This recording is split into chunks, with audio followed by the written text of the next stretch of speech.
If you are in 11th, 12th, or just past 12th and dreaming of becoming a nurse but confused about which exam to give, then this video can literally decide your future. Hi guys, I am Simran, a nursing student and आज हम discuss करेंगे सारे exams जो आप 12th के बाद दे सकते हो नर्सिंग में एडमिशन लेने के लिए। First of all will discuss who all can apply. Eligibility simple है, आपने 12th पीसीबी के साथ पास किया हो, इंग्लिश कंपलसरी है और जनरली 45 to 50% मार्क्स चाहिए होते हैं कैटेगरी से हिसाब से। और हाँ, मोस्टली सब एग्ज़ाम्स में बॉयज़ और गर्ल्स दोनों अप्लाई कर सकते हैं, बस एमएनएस ओनली फीमेल है। First one in the list is NEET. NEET national level exam है और काफ़ी कॉलेजेस में बीएससी नर्सिंग एडमिशन के लिए मैंडेटरी है।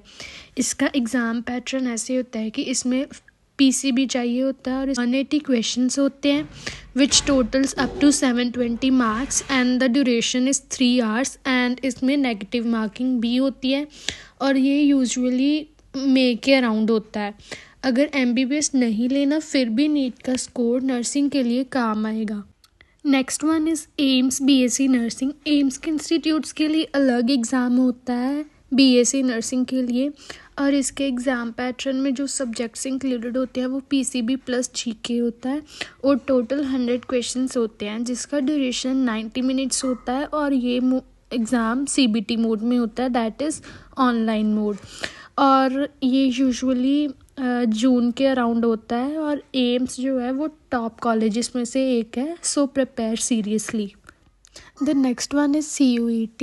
CUET जो सेंट्रल यूनिवर्सिटीज़ में बीएससी नर्सिंग एडमिशन्स के लिए होता है, इसके पैटर्न में भी पीसीबी प्लस इंग्लिश आता है और इसका मोड भी कंप्यूटर बेस्ड होता है और ड्यूरेशन वेरी करता है, यूजुअली मई और जून के अराउंड होता है। ये इम्पॉर्टेंट पॉइंट ये है कि आप यूनिवर्सिटी के एलिजिबिलिटी क्राइटेरिया चेक करना मत भूलना। Next one in the list is PGI-MER Chandigarh. ये एग्ज़ाम यूजुअली लेट होता है सभी एग्ज़ाम से, पर ये एक टॉप गवर्नमेंट इंस्टीट्यूट है और इसमें ऑल इंडिया स्टूडेंट्स ये एग्ज़ाम दे सकते हैं और इसके सब्जेक्ट्स इंक्लूडेड हैं पीसीबी प्लस जीके और इसका ड्यूरेशन है 2 आवर्स और ऑनलाइन मोड में होता है एग्ज़ाम।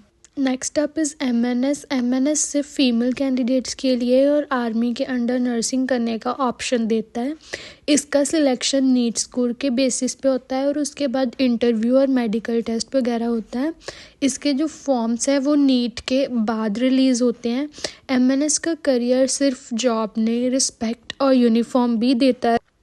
लास्टली सभी स्टेट्स का अपना नर्सिंग एग्ज़ाम होता है और स्टेट लेवल पे कंपटीशन जनरली कम होता है और गवर्नमेंट कॉलेजेस में ईजियर एडमिशन मिल जाता है स्टेट लेवल के एग्ज़ाम्स में।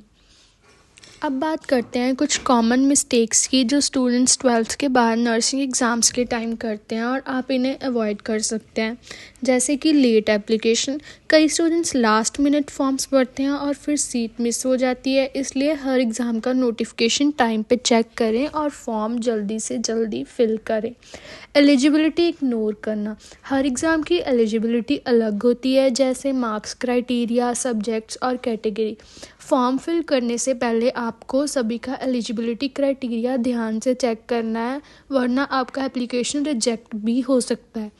सिर्फ एक ही एग्ज़ाम पे डिपेंड करना, सिर्फ नीट या सिर्फ स्टेट एग्ज़ाम पे डिपेंड मत करो। अगर एक एग्ज़ाम फेल हो गया तो एडमिशन मिस हो सकता है।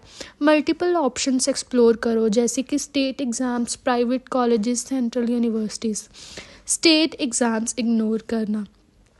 कई स्टूडेंट्स सोचते हैं कि सिर्फ नेशनल एग्ज़ाम्स ही इम्पॉर्टेंट है, लेकिन स्टेट एग्ज़ाम्स में कंपटीशन कम होता है और गवर्नमेंट कॉलेजेस के लिए सीट्स इजीली मिल जाती हैं। Don't under estimate them. Last minute preparation या फिर कोई स्ट्रेटेजी ना होना। सिर्फ लास्ट मंथ में पढ़ना या रैंडम टॉपिक्स कवर करना गलत है। टाइम टेबल बनाओ, मॉक टेस्ट दो और रिवीजन पे फोकस करो, ये डिफरेंस बनाता है मार्क्स में। इंफॉर्मेशन सोर्सेज पर ब्लाइंड ट्रस्ट। इंटरनेट पे बहुत मिथ्स हैं, ये इजी है, ये मार्क्स इनफ है। हमेशा ऑफिशियल नोटिफिकेशन ही चेक करो और वेरीफाइड सोर्सेज से ही प्लान बनाओ। अगर आप ये मिस्टेक्स अवॉइड करते हैं तो चांसेस हाई है कि आप टॉप कॉलेज में एडमिशन ले पाओ। सो टुडे आज हमने डिस्कस किया सारे नर्सिंग एग्ज़ाम्स जो 12th के बाद आप दे सकते हैं। ये एग्ज़ाम सिर्फ मार्क्स का गेम नहीं है, स्ट्रेटजी और कंसिस्टेंसी का गेम है। अगर आप प्लान के साथ चलोगे तो बेस्ट कॉलेजेस और करियर ऑप्शंस आपके लिए ओपन होंगे। और याद रखो, नर्सिंग कोई बैकअप ऑप्शन नहीं है, ये एक रिस्पेक्टेड, ग्लोबल और इम्पैक्टफुल करियर है। पेशेंट्स की केयर करना, हेल्थ केयर में कंट्रीब्यूट करना और फ्यूचर में स्टेबल और फुलफिलिंग करियर बनाना, ये सब नर्सिंग से पॉसिबल है। If you found this video useful, then please like, comment, and subscribe, and comment down from which state do you belong and आपको कौन सा एग्ज़ाम confusing लगता है. I'll try to reply to all of your questions. And at last, thank you for watching. All the best for your exams, and remember, hard work plus smart strategy is equal to success.